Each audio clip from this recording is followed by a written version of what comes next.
Hey, this is Matt from InvestiQuant. Today is Monday, June 7, 2021. Friday closed the week at the highs of the week, and that was taking place following the non-farm payrolls report that came out Friday morning. So I thought that would be something we could look at that might be interesting for today. So that's what we're going to be looking at this morning, is what has happened historically when the non-farm payrolls report closes at the high of the week. So let me set this up and discover. I've got all four instruments selected here. The setup is going to be based upon entering the market long at the open of regular trading hours, which is 9:30 a.m. Eastern Time, and exiting at the close of regular trading hours, which is 4:15 p.m. Eastern Time. The overnight session has been fairly quiet, so I'm not going to use any opening filters right now, and plus that's going to allow us to keep as many samples as possible. If you want to dig into what has happened with different opening locations, you can do that in the opening filters right here. But what I'm going to be using for this study is simply a 5-day closing high. So if it's closing at the 5-day high, then that's going to be closing at the high of the week. So I'm going to grab that from the active today section. New highs, day after 5-day high close. If I click right there, it'll add it to the test. It also comes in this category right here, new highs, very first option, day after 5-day high close. So that took place on Friday.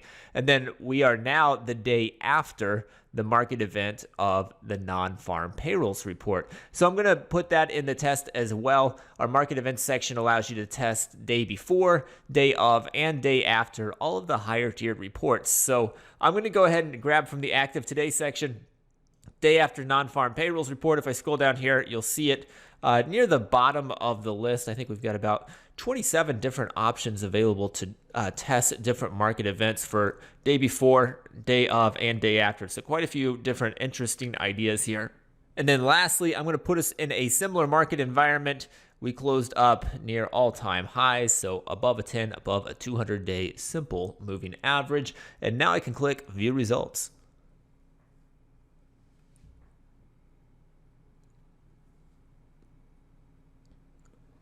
And here we go. These are the results based upon entering the market long at the open of regular trading hours, which is 9:30 a.m. Eastern Time, exiting at the close of regular trading hours, which is 4:15 p.m. Eastern Time, when the prior session was the non-farm payrolls report day, and it closed up at a 5-day high on that report. This is taking place above a 10 and above a 200-day simple moving average. Now, historically, the S&P has 85 samples of this dating back to 2003, the NASDAQ coming in at 72, Dow 78, and Russell 79. So decent amount of samples there for this pattern. If we look at the win rates on them, the S&P is the most neutral of the group, coming in at 52% of these have closed above the opening print that session.